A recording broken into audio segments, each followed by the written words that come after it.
everybody, it's Fallen Princess. I thought I'd do a different type of video today where I run through all the components that go into a coordinate and the different variations that you can integrate within. So perfect for beginners. So the first thing that I want to talk about is the bloomers. They're the undergarments of Lolita world and will go under your petticoat. It's possible to get them a little bit longer than their usual length, which is about mid-thigh. Usually bloomers will be a little bit shorter. They'll come with ruffles and lace. But back in the 90s and beginning of 2000s, they were known to peek a little bit out of your dress at the bottom. It's also possible to get them in thicker fabrics so that they help keep you warm during those long winter months. But in warmer climates, oftentimes they will be kind of omitted from the outfit because it's just an extra layer, which is sometimes a little bit unpleasant. So the other component are the socks or tights or thigh highs. So basically you have a variety of options to adorn your feet or your legs. There's kind of upsides and downsides to every single one of them. So tights will definitely stay very secure because, you know, they're around your hips and they won't move at all. That being said, a lot of the brand tights tend to be a little bit on the smaller side. So any of the Lolitas that are a little bit curvier or a little bit taller will have a lot of difficulty fitting into either Japanese brand tights or some Taobao Chinese tights. The socks, in regards to that, they will basically be what we call OTK, so over the knee, and they will basically fit any person, except sometimes, depending on the sock, they will roll down. So some Lolitas, what they do is that they actually use sock glue to help keep them really secure and up there and not moving. That being said, I haven't encountered those types of socks as of yet, knocking on wood, but it is a trick that you can definitely implement into your own wardrobe. Some socks are going to be shorter. It was very in a couple of years ago to have socks that were just peeking above your shoe and have a little bit of lace going on there. And these are perfect for summer months and they really look super cute and a little bit more sweet. Some of the other options are thigh highs. So for that, you'll need garters. So they will stay very much secure, but if you're a little bit like me, sometimes I have to fight with my garters to help keep the tights up and to just get them on. They do keep things, you know, kind of a little bit more airy and lighter. So for those warm winter months, they're definitely a better option than tights. Or that's my personal opinion anyways. But with all these variety of socks, you can really add a little bit of pizzazz to your wardrobe. Back in the day, like more beginning of year 2000s, it was mostly just a plain colored sock with a little bit of lace trim. But now socks themselves or tights or thigh highs have prints, intricate details, different types of materials and lace. So now we've definitely gone very over the top.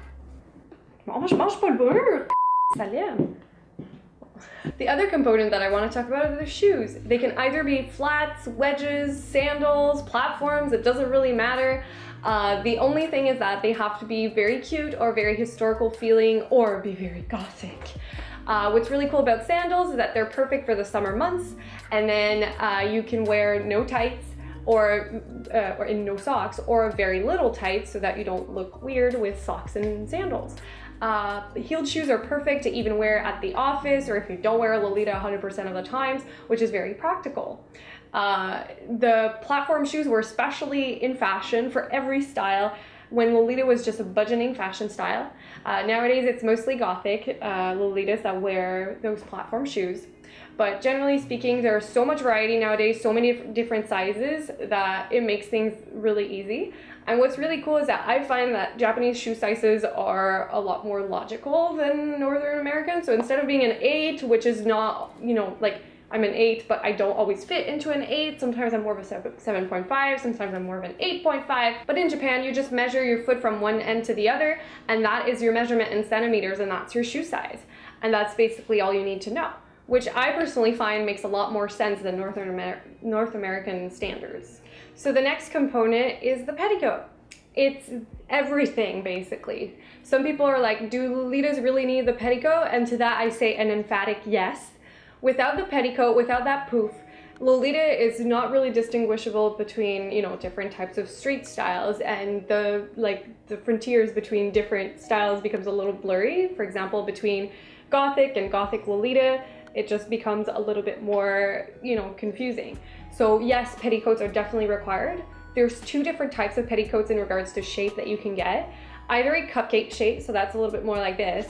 It's actually more like what I'm wearing right now, or an A-line that's a little bit more in kind of a V shape like this, which is perfect for more classical styles. Nowadays, petticoats will come in a variety of lengths as well, and you'll get also different types of materials.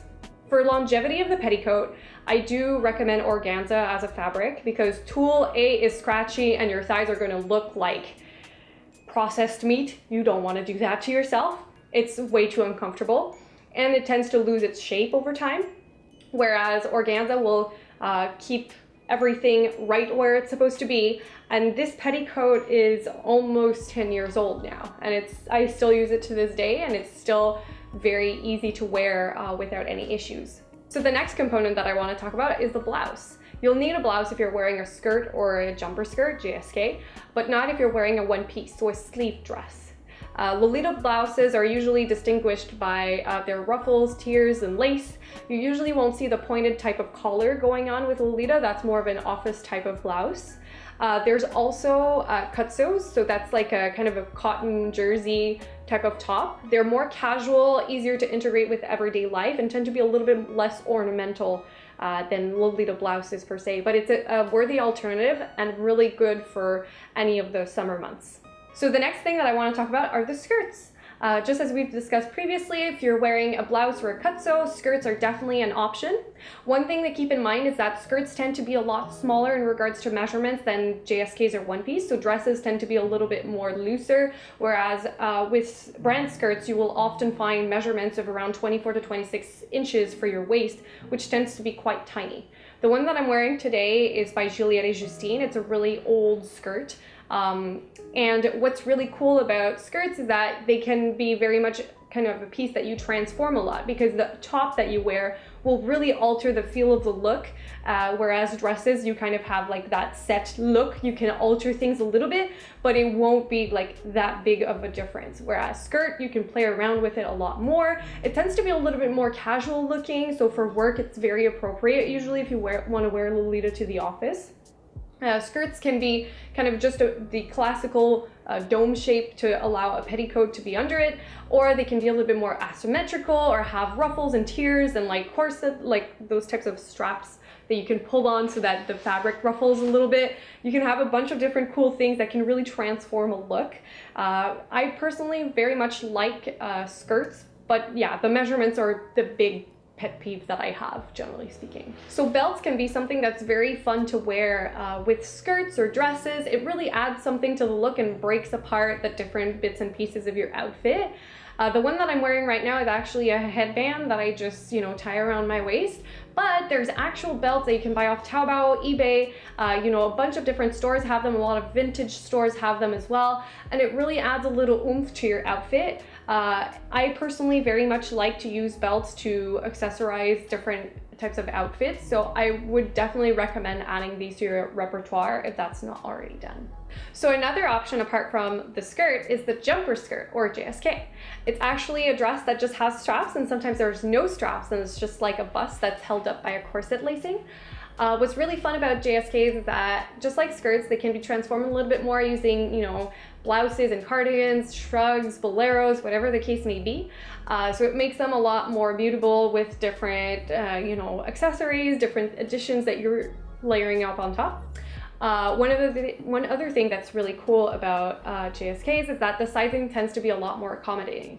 So oftentimes they'll have partial shearing panels or full shearing panels and corset lacing that allows many different sizes and shapes to fit into the same dress. So I'll put something on the side over here so that you can see the back of this dress, which is definitely one that has like corset lacing to allow, different sizes and shapes to get into the dress. What's really cool about JSKs too is that they don't tend to have elastics around the waist or any type of thing that's constraining compared to skirts. Because of the fact that we have bloomers and petticoats and tights, it can get a little heavy around the waist, so having something that's a little bit looser is definitely a lot more comfortable. Personally, I'm a big fan of JSKs over one pieces and skirts. The next main piece that you can wear is a one piece. A one piece is a sleeve dress where you don't need to wear a blouse under it. It's actually usually a very dramatic piece. Brands that make one pieces are usually going to create very ornamental dresses that kind of speak for themselves. They don't need much oomph beside the dress itself. So I'm currently wearing Iron Gate by Moi Même Moitié, and I kind of am showing you that this dress is a statement piece. I don't think I would have needed that many accessories to really make it pop, but I do love it. One pieces are so airy and comfortable. They tend to be a lot looser, so they're, you know, very free-flowing and comfy. I personally very much like them. The only reason that I don't own as many of them is because they tend to be either a little bit expensive or less, like it doesn't allow for as much creativity, I find, because it's already there. Like most of the coordinates are already done for you. But if you're starting off, maybe that's exactly what you're looking for. Or if you really like those big statement pieces, then one pieces are definitely a good item for you. And as you've pretty much noticed in this shot, I suddenly became a lot more ornamental. So there's different types of headdresses and accessories that you can wear. As I mentioned previously, I'm very much a fan of belts, but you can have different types of headpieces. So either a big headdress like this from Vie de Noir, or you could have just some flowers in your hair, or you know, a veil. Really, there's so many different varieties of headdresses that you can wear. Over the time, Lolita has integrated so many different aspects of different styles and different subgenres, and there's been trends of halos, veils, and like spiky headdresses, the Madonna types. There's been so many varieties, so much stuff that you can explore that really basically just let your creativity flow and try something. Even if it's not the typical Lolita headdress, it might actually work out in your favor.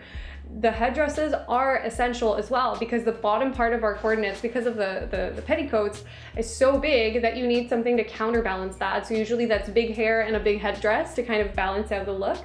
But you can wear pretty much anything that you want. I personally recently have gotten really into those big gothic headdresses, so that's kind of my jam, but to each their own, and there's no right or wrong way to accessorize on your head. Other things that you can do is like having bracelets or rings that you can add in a little bit more detail to add a focus on your hands. Once again, we are adorned from head to toe, which includes the, you know, our fingertips basically. So you can wear a bunch of different rings. Some Lolitas like to have just one, some Lolitas like to have a bunch. I personally, it really depends on the meetup. Sometimes I'll feel a little bit more ornamental, and sometimes I'll feel a bit more down to earth. So depending on the situation, I might wear something a little bit different. So thank you very much, everybody, for sitting through the explanation of a Lolita coordinate with different breakdowns. So if you guys have any accessories or anything that you just love to wear all the time, write it down in the comments below. I really want to know, what are your statement pieces? What are the things that you find very important in regards to Lolita coordinates? I'm really interested in knowing, you know, how you guys coordinate your things a little bit more. So just let me know in the comments below, and thank you guys so much. And don't forget to like, subscribe, and if you want to follow me on Instagram and Facebook at Elizabeth Fallon, please do, to keep up to date with my latest coordinates. And we will talk soon. Take care, guys. Bye.